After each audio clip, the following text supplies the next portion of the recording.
Pocos nombres, la verdad, provocan una resonancia tan inmediata, tan universal como el de William Shakespeare. Es casi una figura mítica, ¿no crees? Totalmente. Y lo más fascinante es cómo, bueno, siglos después, sus palabras sobre el amor, la ambición, la duda, la vida misma, pues siguen sintiéndose increíblemente actuales. ¿Cuál será el secreto de esa vigencia? Esa es la gran pregunta, ¿verdad? Hoy justo vamos a sumergirnos en el legado de Shakespeare, pero no solo para hacer como una lista de frases famosas, que, bueno, también, Claro. sino que queremos entender su impacto real. O sea, cómo revolucionó el lenguaje que hablamos y por qué su comprensión de la naturaleza humana sigue siendo tan profunda y a veces hasta incómoda. Ok, vamos a desentrañar esto.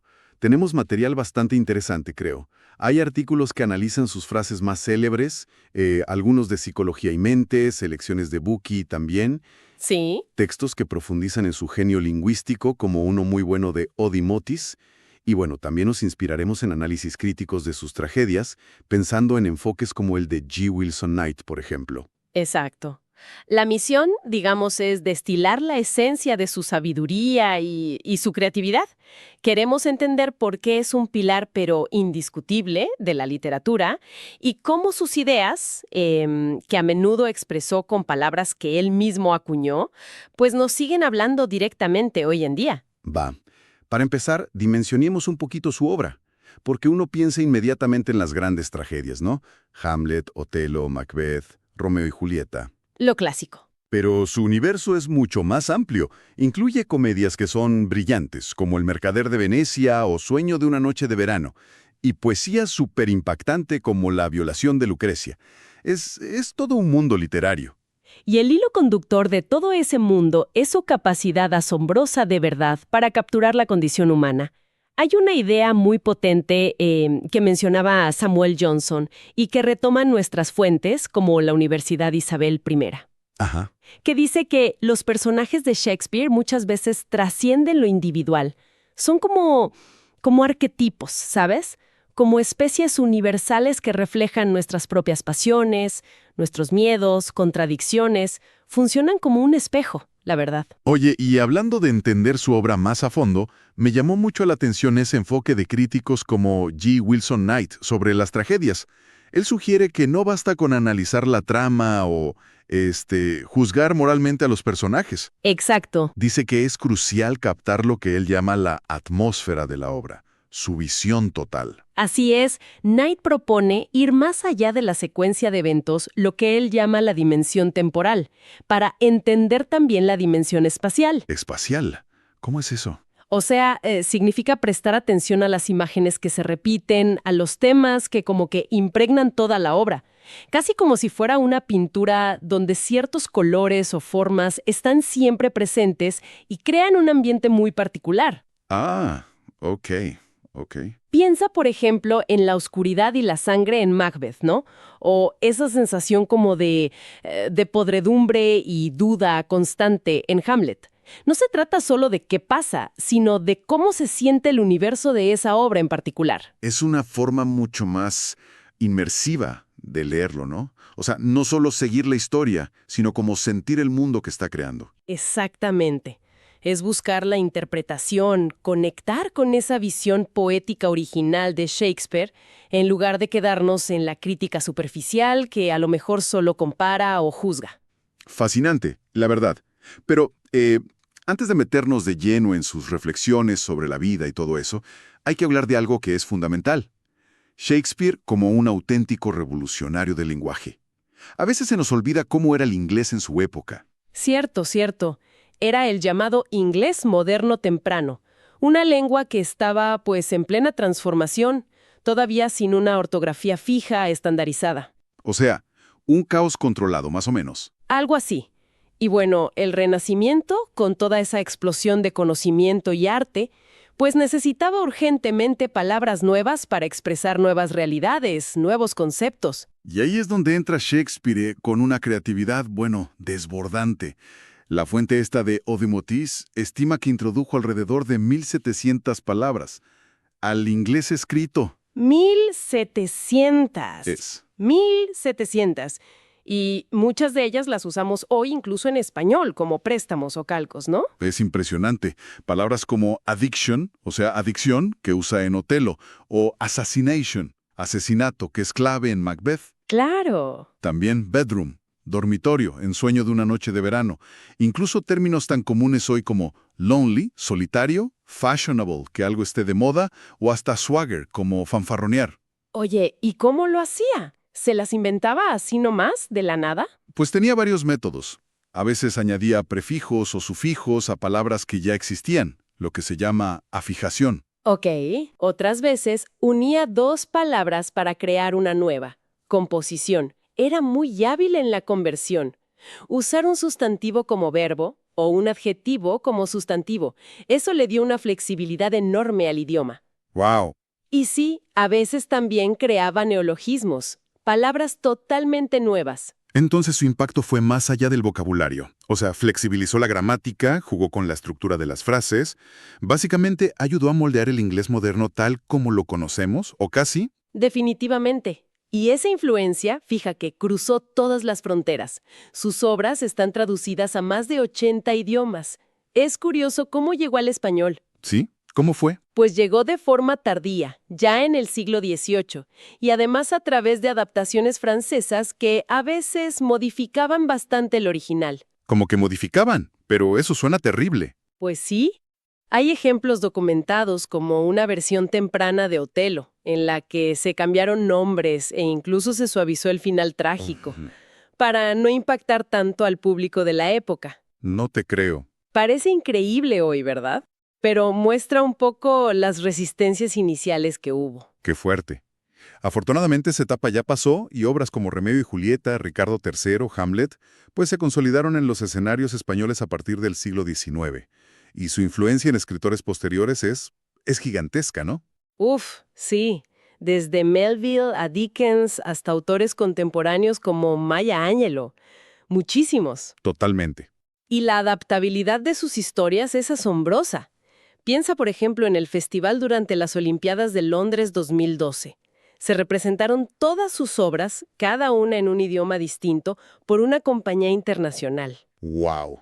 Eso te habla de una universalidad que pocas veces se ve, la verdad. Bueno, vayamos ahora sí al corazón de sus ideas, a esas frases que como que encapsulan su visión del mundo. Podemos agruparlas por temas, ¿te parece?, para ver la riqueza de su pensamiento. Empecemos por el amor y la pasión, que es un tema súper central en su obra. Claro. Hay una frase muy citada. Cuando te vi, me enamoré, y tú sonreíste porque lo sabías. Es como la quinta esencia del amor a primera vista, ¿no? Sí, captura esa chispa instantánea, ese flechazo. Pero fíjate que Shakespeare no es unívoco, no es simple. También ofrece una mirada más escéptica, quizá, sobre el amor juvenil. Dice: el amor de los jóvenes no está en el corazón, sino en los ojos. Ah, mira. Aquí apunta más a la atracción superficial, a lo visual. ¿Ves esa dualidad? No idealiza siempre, muestra las contradicciones. Entiendo. O sea, no es solo romance idealizado. Explora también el poder transformador y a veces destructivo del amor. Hay una frase que dice: «Oh amor poderoso, que a veces hace de una bestia hombre, y otras de un hombre una bestia. Reconoce su fuerza ambivalente». Exacto. Y la idea de que el amor verdadero escapa a la lógica y también a la medida. Me gusta mucho esa que dice: es amor bien pobre el que puede evaluarse. O, en otra versión, miserable es el amor que puede ser medido. Claro, si lo puedes medir. Si puedes cuantificarlo, quizás no sea tan profundo. Y otra que resalta su irracionalidad, que es inherente al amor. Si no recuerdas la más ligera locura en que el amor te hizo caer, no has amado. Jaja, esa está buena. El amor te saca de tus casillas, te hace hacer tonterías y eso es parte de su esencia, según él. Y finalmente, una que lo vincula a la vitalidad misma. Temer al amor es temer a la vida. Y los que temen a la vida ya están medio muertos. Es casi un manifiesto vitalista, ¿no? Amar es arriesgarse a vivir plenamente. Totalmente. Esencial. Cambiamos de tercio a otro gran bloque. Vida, existencia, tiempo y destino.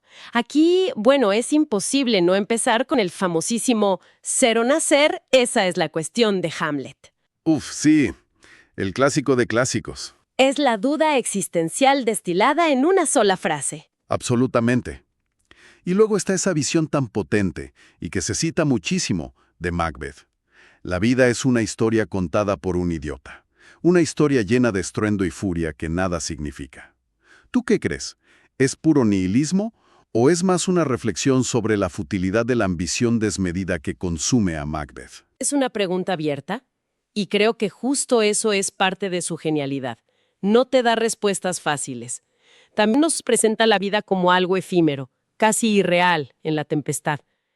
Estamos hechos de la misma materia que los sueños, y nuestra pequeña vida termina durmiendo. ¡Qué poético eso! Muchísimo. Y por supuesto la metáfora universal de cómo gustéis. El mundo entero es un escenario, y todos los hombres y mujeres, meros actores. Esa última idea del mundo como escenario es muy poderosa, la verdad. Nos lleva a preguntarnos sobre nuestro papel, sobre cuánto control tenemos realmente. Y se conecta con otra frase interesante. El destino es el que baraja las cartas, pero nosotros somos los que jugamos. Exacto. ¿Hay un guión prescrito o tenemos margen para improvisar nosotros? Esa tensión entre destino y libre albedrío es súper constante en su obra. Reconoce que hay fuerzas que parecen más grandes que nosotros, pero también la capacidad humana de tomar decisiones. Y siempre, siempre la presencia inexorable del tiempo. Ocurra lo que ocurra, aún en el día más borrascoso, las horas y el tiempo pasan. Implacable. El tiempo como el gran ecualizador y, pues, el marco ineludible de nuestra existencia. No hay escapatoria. Pasemos ahora a la sabiduría, la prudencia y la acción. Aquí hay consejos muy prácticos, ¿eh? Me gusta mucho la actitud proactiva que sugiere esta frase. El sabio no se sienta para lamentarse, sino que se pone alegremente a su tarea de reparar el daño hecho. Es como un llamado a la acción frente a la adversidad. Sí, nada de quedarse llorando. Y una reflexión súper interesante sobre la subjetividad de nuestros juicios, de Hamlet otra vez. No hay nada bueno o malo, el pensamiento lo hace así. Cierto. Las cosas simplemente son, y nuestra percepción les da el valor moral. Esto conecta mucho con la prudencia al hablar. Es mejor ser rey de tu silencio que esclavo de tus palabras. Uf, cuántos problemas nos ahorraríamos si siguiéramos ese consejo. Totalmente. Y también de Hamlet esa recomendación sobre escuchar activamente. Presta el oído a todos y a pocos la voz. Escucha las censuras de los demás, pero reserva tu propia opinión. Es casi una lección de inteligencia social. Exacto. Y no podemos olvidar, la brevedad es el alma del ingenio, también de Hamlet, un recordatorio constante del valor de ser conciso, de ser claro. Shakespeare entendía perfecto que ir al grano es una forma de inteligencia. Sí. Y finalmente, esa idea de que la convicción impulsa la acción. Fuertes razones hacen fuertes acciones. La motivación es clave para lograr cosas. Exploremos ahora ya naturaleza humana, con sus luces y sombras, virtud y engaño. De nuevo Hamlet nos da una reflexión clave sobre la parálisis que puede generar la conciencia, ¿no? Así, oh conciencia, de nosotros todos haces unos cobardes. Ese verso es potentísimo, la verdad. Pero también contrasta la cobardía con la valentía en Julio César. Los cobardes mueren muchas veces antes de su verdadera muerte. Los valientes prueban la muerte solo una vez. Qué buena distinción. No se refiere a la muerte física, claro, sino a morir un poquito cada vez que cedemos al miedo. Y como ancla moral, la importancia de la autenticidad. Antes que nada, ser verídico contigo mismo. Otro consejo crucial de Polonio en Hamlet. Ser fiel a uno mismo. Y la paz que da la integridad. La lealtad tiene el corazón tranquilo. Qué bonito. Pero Shakespeare es muy realista sobre la capacidad humana para el engaño. Nos dice que el aspecto exterior pregona muchas veces la condición interior del hombre, pero inmediatamente nos muestra justo lo contrario con personajes como Iago en Otelo, Exacto, el maestro del engaño. o con la frase de Hamlet, uno puede sonreír y sonreír, siendo un infame. Justo. Advierte mucho sobre la duplicidad. Por eso valora la honestidad por encima de todo. Ningún legado es tan rico como la honestidad.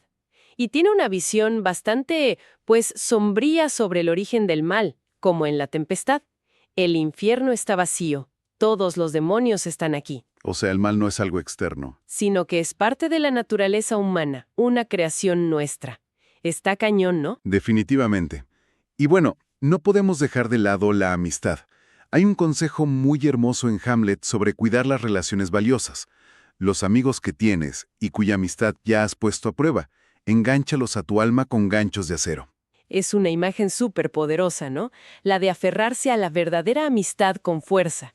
Y también tiene un llamado a la fraternidad universal. Hemos venido a este mundo como hermanos. Caminemos, pues, dándonos la mano y uno delante de otro. Una visión de apoyo mutuo. Qué necesario. Y diferencia muy claramente entre las palabras huecas y la lealtad real. Las palabras son fáciles, como el viento. Los amigos fieles son difíciles de encontrar. Y ya para ir cerrando los temas, el sufrimiento y el dolor que están tan presentes en sus tragedias. Me impacta mucho la frase: las heridas que no se ven son las más profundas. Habla del dolor emocional, que a menudo es invisible, pero puede ser devastador. Sí, totalmente.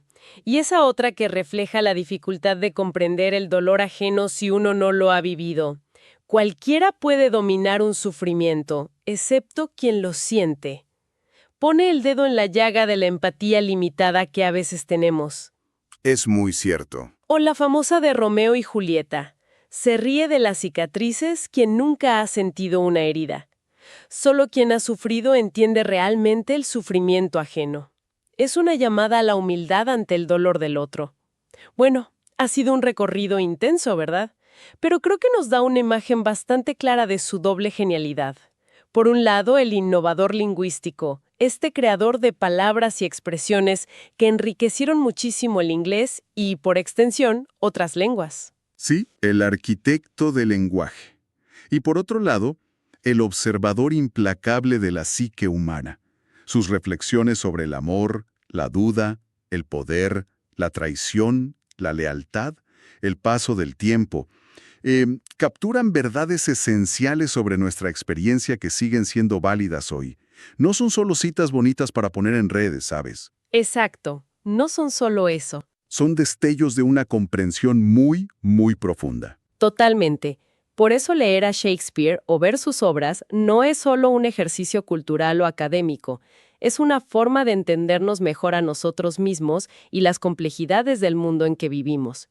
Sus temas son universales porque las preguntas fundamentales sobre la condición humana, pues la verdad no han cambiado tanto en 400 años. Es verdad. Y para dejar una última reflexión ahí flotando, volvamos a esa idea de el mundo entero es un escenario. Si la vida es una representación, ¿qué tanto del guión escribimos nosotros? ¿Somos simplemente actores siguiendo las líneas marcadas por ese destino que, como decía otra frase, baraja las cartas? Oh, por el contrario, tenemos también la capacidad de ser los dramaturgos de nuestra propia existencia. Podemos improvisar, cambiar nuestro personaje, quizás reescribir el final.